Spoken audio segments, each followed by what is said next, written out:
पुढील बातमीकडे काँग्रेस नेते शिवराज पाटील यांनी वादग्रस्त विधान केलेलं आहे। श्रीकृष्णानं अर्जुनाला जिहाद शिकवलाय अशा प्रकारचं वादग्रस्त विधान पाटलांनी केलंय। केवळ पुराणात नाही तर गीतेतही जिहाद आहे असं त्यांनी म्हटलंय। शिवराज पाटलांकडून भगवद्गीतेची तुलना ही जिहादशी करण्यात आलेली आहे। त्यामुळे आता संपूर्ण राज्यभरात, देशभरात आणि राजकीय वातावरणात एक वाद निर्माण झालेला आहे। शिवराज पाटील यांच्यावर आता टीका करण्यात येते। त्यांनी जे वादग्रस्त विधान केले त्यांच्यावरून शिवराज पाटील यांच्यावर आता सर्व स्तरातून टीका करण्यात येते। तो कहा जाता है को आपको अगर शक्ति का उपयोग करने का है तो वो करना चाहिए, और वो सिर्फ कुरान शरीफ के अंदर नहीं है, वो महाभारत के अंदर जो गीता का जो भाग है उसके अंदर भी श्री कृष्ण की अर्जुन को भी जिहाद की बात ही कहते हैं। समझ नहीं रहे हैं और वो हथियार लेके आ रहा है तो आप भाग के नहीं जा सकते हैं, उसको आप जिहाद भी नहीं कर सकते हैं और उसको गलत बात भी नहीं कह सकते। ये समझने की जरूरत है। ये तो नहीं होना चाहिए, हथियार लेके समझाने की बात नहीं होनी चाहिए। तर काँग्रेस नेते शिवराज पाटील यांनी हे वादग्रस्त विधान केलेलं आहे। श्रीकृष्णानं अर्जुनाला जिहाद शिकवलाय अशा प्रकारचं विधान त्यांनी केलंय। केवळ पुराणातच नाही तर गीतेत देखील जिहाद आहे असंही शिवराज पाटील यांनी म्हटलेलं आहे। शिवराज पाटलांनी गीतेची तुलना आता जिहादशी केलेली आहे, त्यामुळे एक वाद निर्माण झाला। भाजपा प्रवक्ते अजित चव्हाण आपल्या सोबत दूरध्वनीवरून जोडले गेले आहेत। त्यांच्याकडून जाणून घेऊया नक्की काय हा प्रकार आहे। शिवराज पाटील जे काँग्रेसचे नेते आहेत त्यांनी हे जे विधान केलेलं आहे, काय आपली पहिली प्रतिक्रिया आहे? भगवान का रंग नहीं है, भगवान का आकार नहीं है, ऐसा उन्होंने बोला है। तो फिर भगवान कौन है? हमारे दृष्टि से, साइंटिस्ट की दृष्टि से भगवान बोले तो एनर्जी है, अच्छे काम करने की एनर्जी है भगवान बोले तो। वो पैर वाला अगर है तो, एक ने तो बोला है कि अगर घोड़े को लगा कि मेरा भी एक भगवान है, अगर मूर्ति बनाएगा तो कैसे बनाएगा? 4 पैर की मूर्ति बनाएगा। इसलिए ये चीज आप मूर्ति बनाने की बात मत करो। और अरे सुनो बात सुनो, आप बाद में बात करो आप। हाँ, आपने पढ़ा है क्या कुरान शरीफ? आपने पढ़ा है क्या गीता? आपने पढ़ा है क्या ये किताब? और चुप कुछ तो भी बोलते रहते हैं। आपने शब्द इस्तेमाल किया, आप कहा जाता है कि आपने भगवान कृष्ण को जिहादी बताया। नहीं, भगवान कृष्ण को ऐसे बताया क्यों बोलते हैं आप? झगड़ा लगाने के लिए? कंसर्न आपका झगड़ा लगाने के? वो लड़की आके उठ के मुझे बोल रही है कि पार्लियामेंट के अंदर लेडीज नहीं है और मुस्लिम लेडीज तो कम है, इसलिए तुम कांग्रेस के लोग क्या करते हैं बोलो। कोई जरूरत थी क्या वो बोलने की उसकी? तो ऐसा ही है, आप लोग सब लोग। और आप जब मुझे पूछने के लिए आए थे आप करो, तो मैंने बोला कि मैं नहीं को दूंगा। हाँ, 3 घंटे आ जाओ, मैं तुमको चाय भी पिलाऊंगा, खाना भी खिलाऊंगा थोड़ा सा, और बात कर। किस रेफरेंस में आपने कहा था? आप इस रेफरेंस में कहा, मैं रेफरेंस बोल रहा हूँ कि आप कुरान शरीफ पढ़िए, आप बाइबल पढ़िए, आप गीता पढ़िए, और भगवान बुद्ध, गौतम बुद्ध ने क्या कहा है? गौतम बुद्ध को तो मानते हैं ना आप? गौतम बुद्ध ने कहा है कि मैं ईश्वर को नहीं मानता हूं, भगवान बुद्ध ने कहा है। और वही जो भगवान बुद्ध की जो फिलॉसफी है, दुनिया के अंदर 3 गुना जो ज़्यादा से ज़्यादा लोग हैं उसमें से एक है। क्रिश्चियनिटी में सबसे ज़्यादा लोग हैं, इस्लाम में उसके ज़्यादा लोग हैं, और उसके बाद बुद्ध धर्म के अंदर है। हिंदू धर्म के लोग कितने हैं? आपके इतने देवता हैं, आप इसके बात भी नहीं करते हैं। देवता को आप देवता की अच्छी बात को, एक लकड़ी भी के अंदर अगर कोई अच्छी बात है तो उसको भी आप अच्छी बात मानो। तो बहुत सीनियर लीडर हैं, आप होम मिनिस्टर थे जब 26/11 हमला हुआ था, इस्लामिक कट्टरपंथ ने मुंबई को तहस नहस कर दिया था।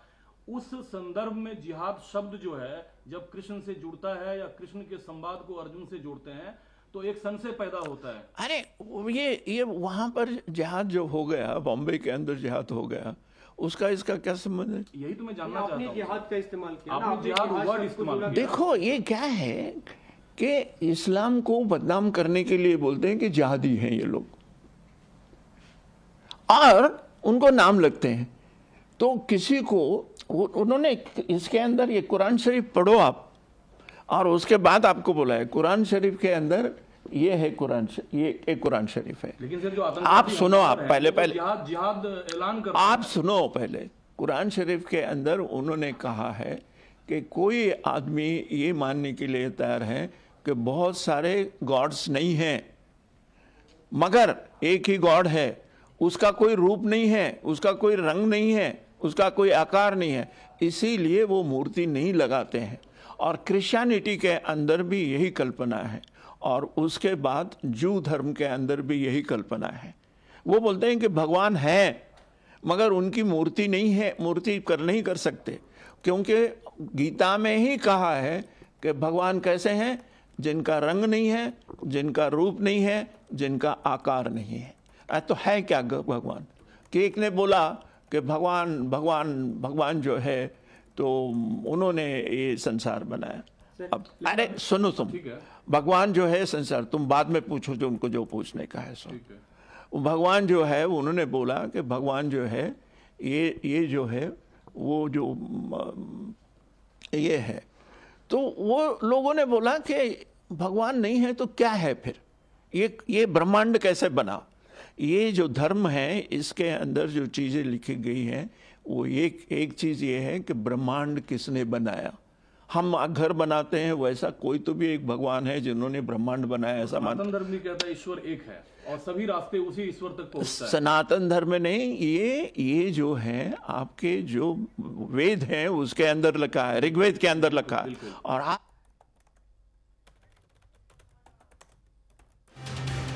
तर केवळ पुराणातच नाही तर गीतेतही जिहाद आहे असं वक्तव्य शिवराज पाटील यांनी म्हटलेलं आहे। त्यांच्या वक्तव्यावरून आता सर्वत्र वाद निर्माण झालेला आहे, त्यांच्यावर टीकास्त्र देखील सुरू आहे।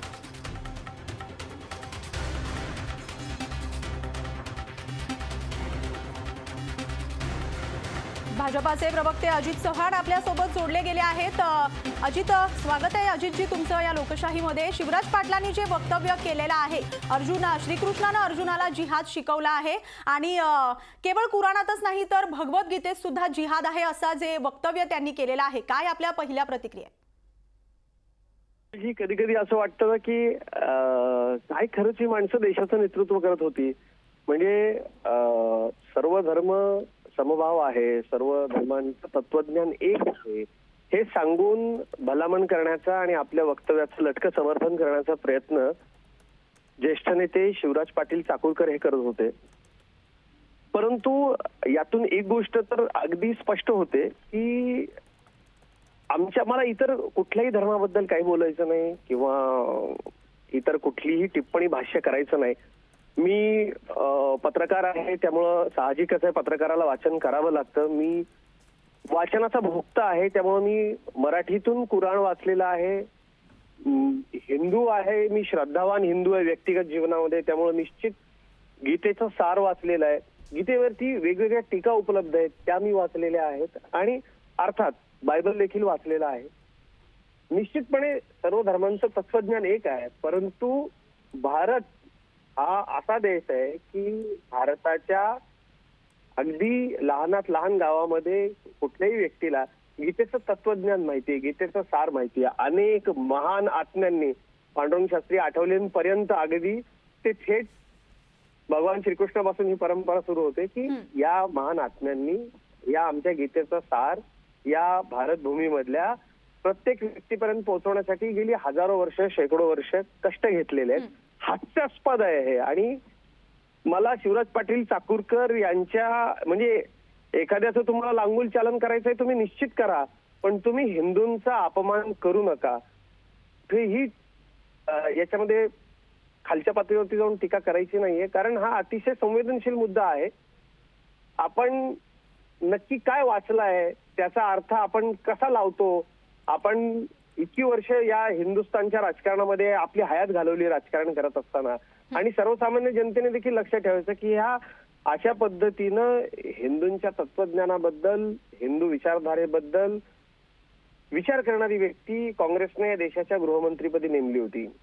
ज्या भगवंतानं जगाला शांतीचा, क्षमेचा, दयेचा, करुणेचा संदेश दिला, तो धर्म आमचा, तो आमचा देव भगवान श्रीकृष्ण यांचा अशा पद्धतीनं एवढा मोठा नेता थेट अपमान करतो आणि देशातले हिंदू शांतपणे ऐकून घेतील मला असं वाटत नाही.